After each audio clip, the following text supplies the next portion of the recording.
Good morning. একটা নতুন ভিডিওতে সকলকে স্বাগত জানাই। আমরা এখন রয়েছি বাবার বাড়িতে। গতকাল রাত্রেই চলে এসেছি। মা বাবা আছে আমাদের গ্রামের বাড়িতে, ওখানে কালী পুজো হয়, পাঠা বলি হয়। সেই জন্য গতকাল মানে কালী পুজোর দিনই গাড়িতে করে এখান থেকে ডাইরেক্ট গ্রামের বাড়ি চলে গেছে। আর পুজো টুজো করিয়ে এক্ষুনি সকালেই ফিরে আসবে। ঘুম থেকে উঠেই দেখি পুরো উঠোন সাদা হয়ে রয়েছে শিউলি ফুলে। আমাদের এই শিউলি গাছটাতে প্রচুর শিউলি ফুল ফোটে প্রতি বছর। তাই রাজন্যকে বললাম সকাল সকাল টিভি না দেখে ফুলগুলো কুড়িয়ে রাখ। শিউলি ফুলের গন্ধে সত্যি মনটা ভরে যাচ্ছে। আর শিউলি ফুল কুড়োনো শেষ হতে না হতেই মা বাবাও এসে হাজির।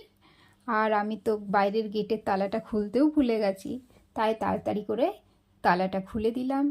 আর মাও দেখো কতগুলো জবা ডাল নিয়ে এসছে লাগাবে বলে। মা যেখানেই যা গাছ দেখতে পায় তুলে নিয়ে আসে। মা বাবাকে চা জল টিফিন দেওয়ার পর আমি সবজিগুলো কেটে নিলাম।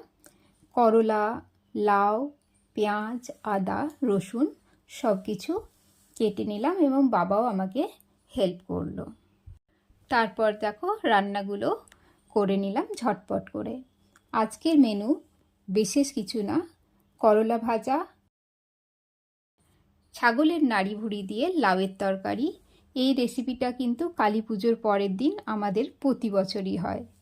আর মাংস, বাস এইটুকুই। আজকের ভিডিওটা কেমন লাগলো জানিও। ভালো লাগলে লাইক শেয়ার সাবস্ক্রাইব করো। Thank you.